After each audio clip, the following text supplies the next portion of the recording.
4 faidah, 4 ilmu untuk kita ambil pelajaran padanya. Kenapa Allah Subhanahu wa ta'ala mempermisalkan dunia yang kita hidup di dalamnya, yang kita mengejarnya? Allah Subhanahu wa ta'ala serupakan dengan air.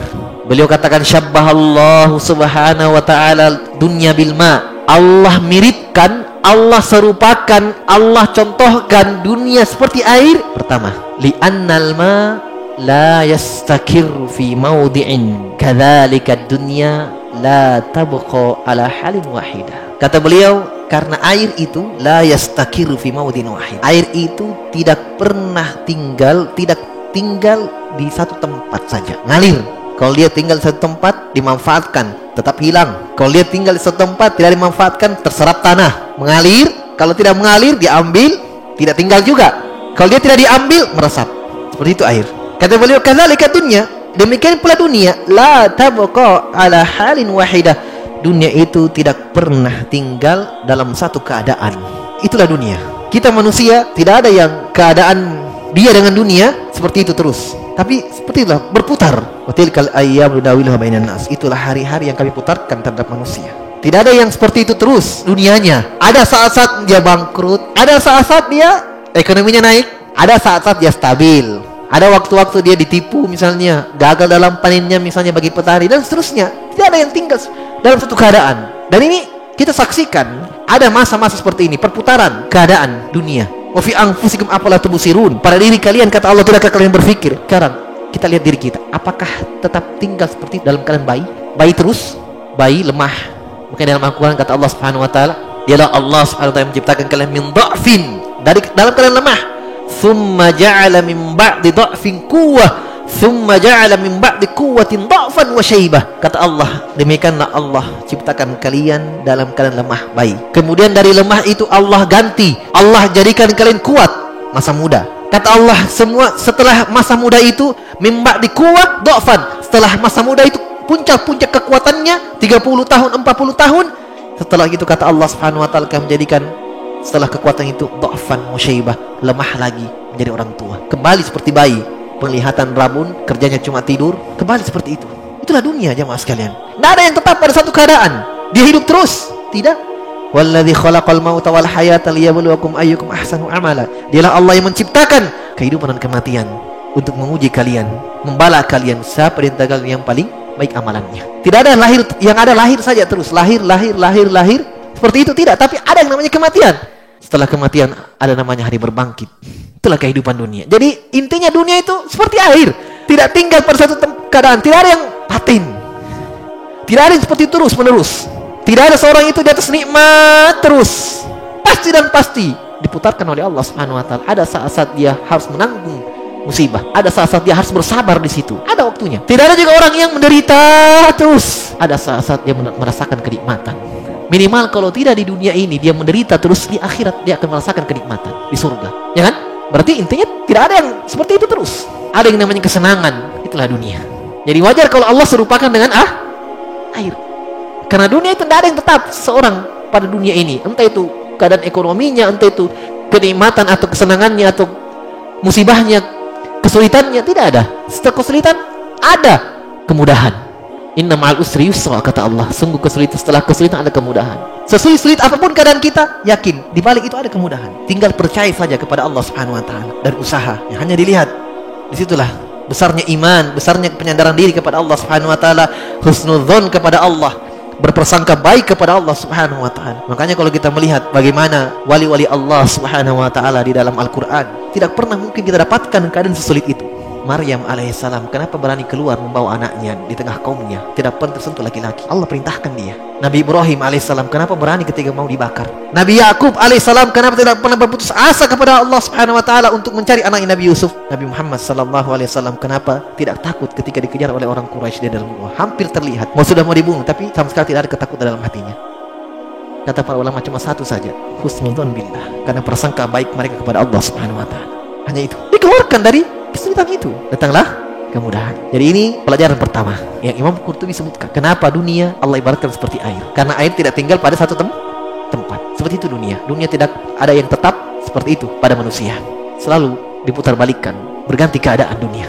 Yang kedua, wali annal ma'a yanhabu wa la yabqa fakadzalika dunya tafna wala tabqa. Yang kedua, kenapa dunia diibaratkan oleh Allah dalam Al-Quran seperti air? Karena air itu selalu pergi, didiamkan di tanah, hilang, meresap. Itulah dunia, itulah air. Dunia itu tidak kekal, tidak selama-lamanya kita ada di dunia ini. Ada saat-saatnya kita meninggalkan dunia ini. Ada waktu kita meninggalkan dunia ini. Kita berpindah ke alam barzakh. Kata Nabi SAW, al-qabru awwalu manazil akhirah. Alam barzakh, alam kubur adalah fase pertama kehidupan akhirat. Oleh karena itu di dalam hadits-hadits yang banyak Nabi SAW memahamkan para sahabat. Bahkan dalam Al-Quran, di dalam Al-Quran kata Allah Subhanahu wa taala, ya'lamuna zahiran minal hayatid dunya wa hum 'anil akhirati ghafilun. Mereka paham tentang perkara-perkara dunia, wa hum 'anil akhirati ghafilun, tapi dari akhirat mereka lalai. Tetapi pada dunia yang fana ini, yang akan pergi meninggalkan ini yang kedua. Air itu selalu pergi, selalu hilang. Itulah dunia. Dunia itu tidak kekal, akan hancur. Yang ketiga, wali annal ma'a la yaqdiru ahadun ay yadkhulahu wa la yabtal wa kadzalika dunya la yaslam ahadun min fitnatiha wa afatiha. Masya Allah. Kenapa Allah Subhanahu wa ta'ala mempermisalkan dunia seperti air? Karena air itu tidak ada salah seorang pun di antara kita yang kalau masuk ke dalam air tidak ada sama sekali yang tidak basah.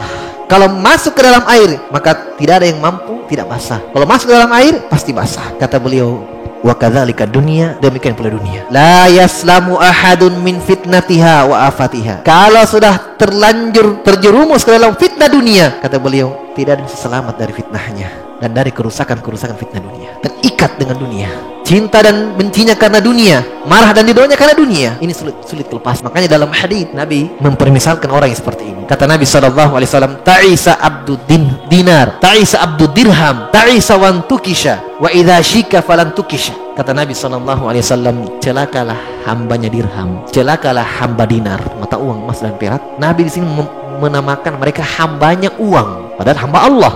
Ta'isa abdul khamisah, celakalah hambanya kain, yang orang-orang Arab dulu selalu muliakan kain ini, selalu cari-cari kain yang paling afdol, paling mulia, paling mahal. Celakalah hambanya mata uang, hamba uang, celakalah hambanya kain. Ta'isa walam tukisha, jatuh tersungkur. Ta'isa itu jatuh dan kepala duluan, itu ta'isa, jatuh dan terjungkir. Ta'isa, celaka. Ya, dalam hadis ini kenapa Nabi SAW menamakan mereka hambanya harta itu, hambanya dunia, padahal mereka hamba-hamba Allah Subhanahu wa ta'ala. Karena dalam hati mereka yang ada cuma itu, benci atau cintanya kepada seorang hanya karena dunia, bersahabatnya hanya karena dunia, menikahnya hanya karena dunia. Dia menikah hanya untuk mencari dunia saja. Dia bersahabat dengan orang hanya karena dunianya saja. Temannya orang kaya, dia teman. Kalau enggak, dia jauhi lagi. Kalau dia beri, dia senang. Tidak dia beri, marah. Cinta dan bencinya hanya karena dunia. Kalau sudah seperti ini, ikhwan sekalian, sulit untuk keluar, terikat. Dan dalam Al-Quran Allah Subhanahu wa ta'ala permisalkan keadaan seperti ini orang-orang Yahudi, orang-orang munafik. Kalau diberi dia ridho, kalau tidak diberi dia marah. Makanya lihat keadaan orang-orang yang sangat-sangat cinta dengan dunianya, ketika Allah cabut dari dia sangat terasa sakit. Kenapa? Karena dia sudah terikat dengan itu. Ketika Allah Subhanahu wa ta'ala ambil hartanya, kena musibah, kena tipu, kena ini, terasa sakit. Bahkan ada yang sampai stres, ada yang sampai gila, bahkan naudzubillah ada yang sampai bunuh diri dan seterusnya. Kenapa? Karena hati terikat dengan dunia. Ini fitnah dunia. Oleh karena itu, subhanallah, dalam hadis, wa kullu ummatin fitnah, wa fitnat ummatil mal. Kata Nabi SAW, semua umat ada fitnahnya, dan fitnah umatku adalah harta. Mal faqru akhsha alaikum, bukan kemiskinan yang saya takutkan kepada kalian. Innama akhsha alaikum an tubsata lakumud dunya fatanafasuha kama tanafasuha fatuhlikukum kama ahlakum. Kata Nabi SAW, tapi yang saya takutkan kepada kalian adalah ketika dunia dibukakan kepada kalian. Fatuhlikukum kama ahlakatkum fatanafasuha kama tanafasuha. Maka ketika dibukakan, kalian pun berlomba-lomba dalam mengejarnya, sebagaimana orang-orang sebelum kalian berlomba-lomba dalam mengejar dunianya. Fatuhlikukum kama ahlakathum, maka kalian pun binasa, kalian pun hancur sebagaimana mereka binasa. Ini para sahabat diingatkan oleh Nabi SAW. Yang terakhir, kata Imam Qurtubi rahimahullahu ta'ala, ketika Allah Subhanahu wa ta'ala mempermisalkan air, mempermisalkan dunia itu dengan air, kata beliau, wali annal ma'a idza kana biqadrin kana nafi'an munbita wa idza jawazal miqdaru kana dharan muhlika wa kadzalika dunya al-kafafu minha yanfa'u wa fuduluha yadur. Subhanallah. Yang paling indahnya dunia itu diserupakan oleh Allah dengan air, karena air ketika sesuai dengan keperluan, sesuai dengan kadarnya saja yang diperlukan, itu bermanfaat. Siram bunga secukupnya, coba banyak sekali. Jangankan bunga, pohon pun tercabut ketika banjir. Jangankan bunga, pohon pun yang besar tumbang banjir, karena sudah melampaui batasnya. Pernah dalam khutbah Jumat, Nabi sedang berkhutbah, datang orang Arabi pegunungan. Ya Rasulullah, halakatil amwal. Ya Rasulullah, hancur harta-harta kami ya Rasulullah, kering semua, kami kelaparan dan seterusnya. Mintakan kepada Allah ya Rasulullah agar Allah turunkan hujan. Nabi doakan di situ, Allahumma aghithna, Allahumma aghithna. Turun hujan. Masya Allah, diturunkan hujan, tumbuh. Tapi hujannya kebanyakan, hancur lagi semua kembali tanaman mereka. Datang kepada Nabi SAW, ya Rasulullah, halakatil amwal, hancur lagi kembali itu semua. Terlalu banyak airnya. Nabi berdoa lagi, Allah tahan hujan itu. Coba lihat, air kotor digunakan seperlunya, bermanfaat. Tapi kalau lebih dari kadarnya, kata beliau, kalau sudah melampaui batasnya, maka berbahaya. Bahkan kata beliau, muhlikat, menghancurkan dan membinasakan. Itu air. Kata beliau, wa kadzalika dunya. Demikian pula dunia. Dunia, kata beliau, al-kafaf minha, merasa cukup dengan dunia, dengan apa-apa yang kita butuhkan dalam dunia ini bermanfaat. Lebihnya apa? Diinfakkan. Kita tidak dilarang kaya, tapi yang dilarang adalah ketika nikmat harta yang Allah berikan kepada kita, kita salurkan, kita habiskan tidak di jalannya, membinasakan kita pada hari kiamat. Makanya kenapa orang miskin jauh masuk surga duluan daripada orang kaya? Kenapa? Apa mau ditanya tentang harta orang miskin? Nah, tidak ada hartanya. Kata Nabi, orang miskin mendahului orang kaya jauh masuk surga. 4 pertanyaan ketika kita berada di depan Allah Subhanahu wa taala.